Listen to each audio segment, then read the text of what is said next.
नमस्कार बच्चों। आज हम कक्षा 6 का 11वां अध्याय है जिसका नाम है पृथ्व्याम त्रीणि रत्नानि। पृथ्वी पर 3 रत्न हैं। इस अध्याय का हम आज अध्ययन करेंगे। तो देखते हैं हम पाठ को। छात्रा पश्यन्तु, छात्रों देखो, अद्य मम हस्ते स्फोरक पत्राणि सन्ति। कि छात्रों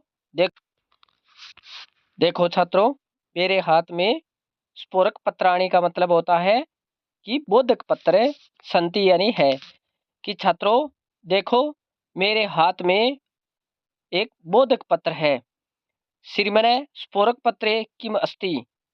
तो बच्चे कहते हैं कि श्रीमान गुरुजी, स्फोरक पत्रे किम अस्ति, यह स्फोरक पत्र क्या होता है। छात्रा एतानि स्फोरक पत्राणि भीतो स्थापयन्तु। कि छात्रों इस बोधक पत्र को दीवार पर लगाएंगे। तदनंतरम स्वयं एव पश्यन्तु, उसके बाद हम सब इसको देखेंगे। तो श्रीमने स्फोरक पत्रे तु सुंदर चित्रम अस्ति। कि श्रीमान, यह जो बोधक पत्र है इस पर तो सुंदर चित्र है। श्लोका अपि सन्ति, इस पर तो श्लोक भी लिखे हुए हैं, ऐसा बच्चे कह रहे हैं। तो आगे देखते हैं। सत्यम एतानि सुभाषितानि सन्ति। हाँ, ये सुंदर वचन लिखे हुए हैं। सुंदर वचनानि एव सुभाषितानि भवन्ति।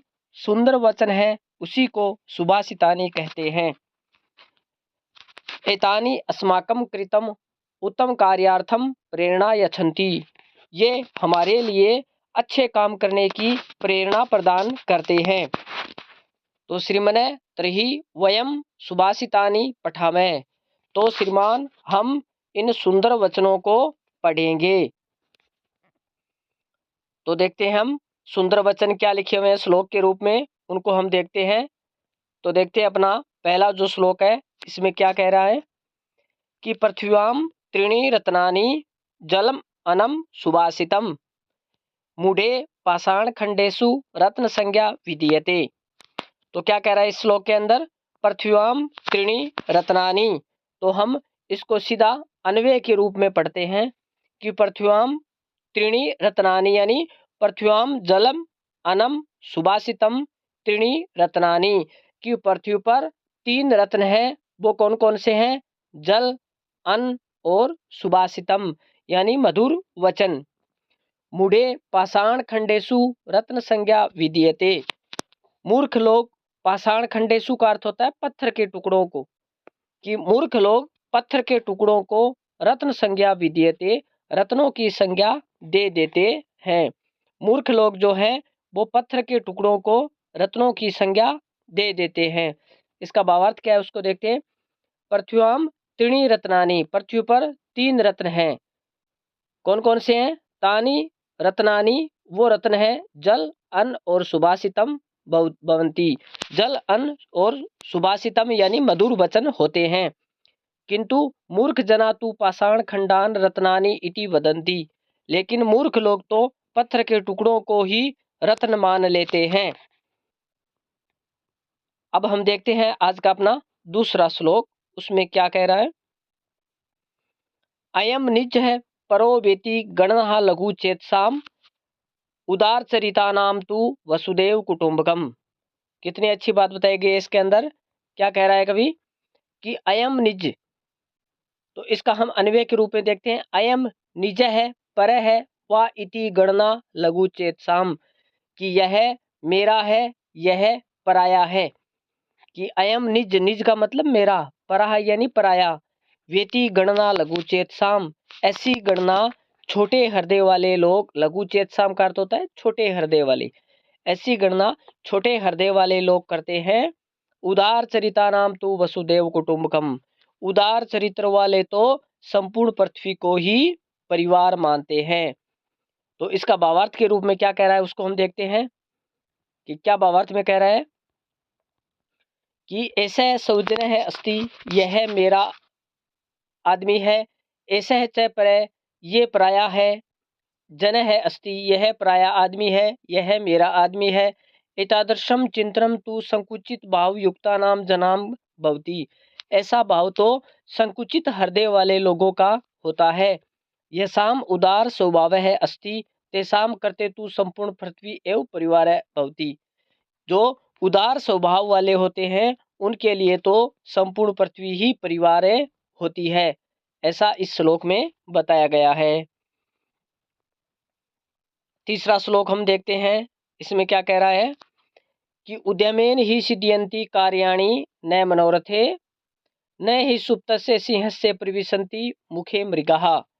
उद्यमेन ही सिद्ध्यन्ति कार्याणि, उद्यमेन का मतलब होता है परिश्रम, परिश्रम से ही कार्य सिद्ध होते हैं, न मनोरथे मन की इच्छा से नहीं, कि परिश्रम से ही कार्य, उद्यम का मतलब परिश्रम होता है, तो उद्यमेन ही सिद्ध्यन्ति यानी सिद्ध होते हैं, कार्याणि कार्य, न मनोरथे मन की इच्छा से नहीं, परिश्रम से ही कार्य सिद्ध होते हैं, मन की इच्छा से नहीं। न ही सुप्तस्य सिंहस्य प्रविशन्ति मुखे मृगा, न ही यानी नहीं, सुप्तस्य सोए हुए, सिंहस्य शेर के, प्रविशन्ति प्रवेश करते हैं, मुखे मृगा मुंह में जाकर के, मृग है वो सोए हुए शेर के मुंह में जाकर के कभी प्रवेश नहीं करते हैं, उसको भी भाग दौड़ करके पकड़ना पड़ता है अपना शिकार। तो अन्वय के अब हम इसके भावार्थ को देखते हैं कि भावार्थ में क्या कह रहा है कि वयम कार्याणि कुर्मः तानि केवलम इच्छाया न सिद्ध्यन्ति। वयम यानी कार्याणि कुर्मः, जिस काम को हम करना चाहते हैं उसकी केवल इच्छा से सिद्ध नहीं होता। कार्यस्य सिद्ध्यर्थम परिश्रमम तु आवश्यक एव, कि काम को करने के लिए परिश्रम की आवश्यकता होती है। सिंह यद्यपि शक्तिमानम भवति, शेर यद्यपि शक्तिमान होता है, तदापि आहारस्य कृते सह अपि परिश्रमम करोति, लेकिन उसको भोजन प्राप्त करने के लिए परिश्रम करनी पड़ती है।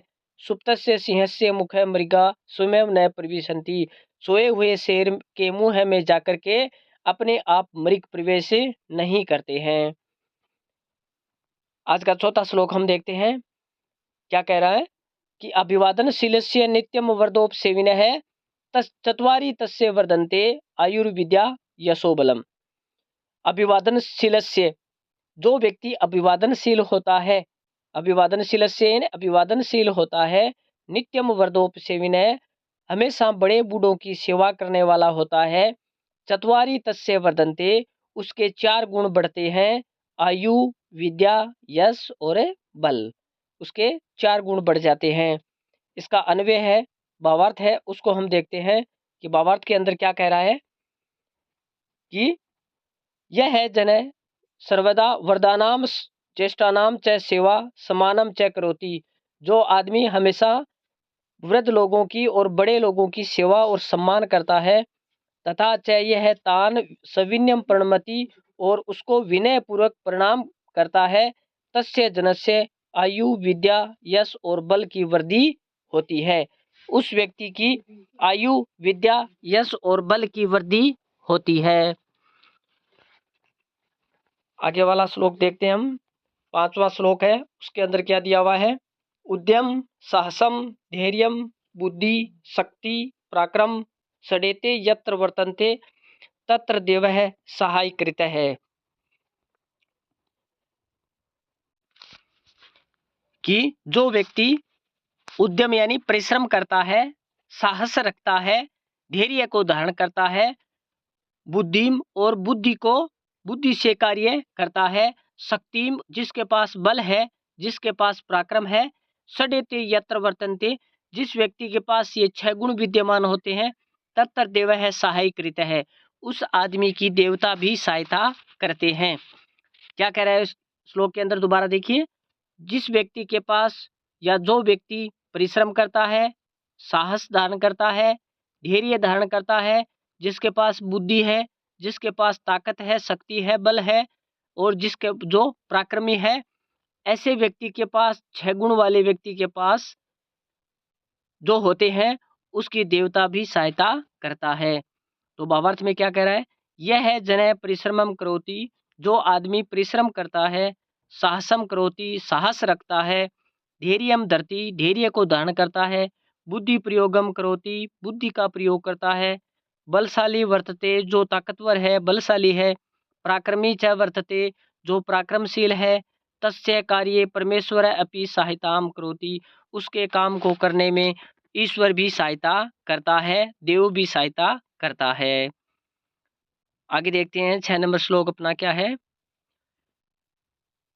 विद्या ददाति विनयम, विनयात आति पात्रताम, पात्रत्वात् पात्रत्वात् धनम आपनोति, धनार्दम तत् सुखम। कितनी अच्छी बात बताई गई है इसके अंदर। क्या कहता है कि विद्या ददाति विनयम, विद्या है वो विनयता प्रदान करती है। विनयात ददाति पात्रताम, और विनयता के कारण हमें योग्यता या पात्रता की प्राप्ति होती है। पात्रत्वात् आपनोति धनम, और जो व्यक्ति, जिस व्यक्ति के पास योग्यता होती है उसके पास धन प्राप्त होता है, धन की प्राप्ति होती है। और धन के सहयोग से धर्म का आचरण करता है वो, और धर्म के आचरण करने से उसको सुख की प्राप्ति होती है। कि धर्म का आचरण करने से उसको सुख की प्राप्ति हो जाती है। क्या कहता है दोबारा देखते हैं कि विद्या ददाति विनयम, विद्या से हमें विनय प्राप्त होता है, और विनय से हमें, विनयता से हमें योग्यता की प्राप्ति होती है, और योग्यता से हमें धन की प्राप्ति होती है, और धन की प्राप्ति होने से हमें सुख की प्राप्ति होती है। यानी धन की प्राप्ति से धर्म की प्राप्ति, और धर्म की प्राप्ति से सुख की प्राप्ति होती है। इसका हम भावार्थ देखते हैं। इसके अंदर क्या कह रहा है कि विद्या विनयम ददाति, विद्या विनय प्रदान करती है। विनय कारणेन जनः योग्यताम प्राप्नोति, विनयता के कारण लोग हैं उनको योग्यता की प्राप्ति होती है। योग्य जनः सरलताया धनम अर्जयति, और जिसके पास योग्यता होती है वो सरलता से धन की प्राप्ति कर लेता है, धन अर्जित कर लेता है। धनेन धर्मः आचरति, और धन के कारण धर्म का आचरण आदमी कर सकता है। और धर्मस्य आचरणेन जनः सुखम प्राप्नोति, और धर्म का आचरण करने से आदमी को सुख की प्राप्ति होती है। अतः हमें विद्या की अवश्य प्राप्ति करनी चाहिए। तो सबसे पहला हमारा सुख का जो साधन है वो क्या है, विद्या है। आगे देखते हैं 7 नंबर श्लोक अपना क्या है कि इसके अंदर क्या कह रहा है। अपि स्वर्णमय लंका नैमे लक्ष्मणम रोचते, जननी जन्म भूमिश्च सर्वगात अपि गरियसी। कितनी अच्छी बात बताई गई है इसके अंदर कि अपि स्वर्णमयी लंका न में रोचते लक्ष्मणम, कि हे लक्ष्मण, कि ये यद्यपि ये जो लंका है ये सोने की बनी हुई है लेकिन मुझे अच्छी नहीं लग रही है, ऐसा श्री राम कहते हैं लक्ष्मण से।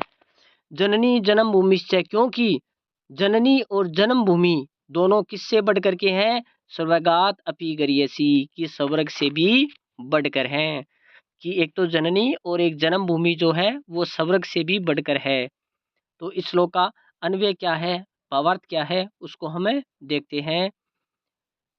तो भावार्थ को देखते हैं सीधा कि क्या दिया हुआ इसके अंदर कि श्री राम है लक्ष्मणम कथयति, श्री राम लक्ष्मण से कहते हैं यत हे लक्ष्मण, कि हे लक्ष्मण, यद्यपि लंका स्वर्णमयी अस्ति, कि यद्यपि यह लंका सोने की बनी हुई है, तथापि लंकाया निवास नैमय्यम रोचते, फिर भी मुझे यह लंका का निवास अच्छा नहीं लग रहा है।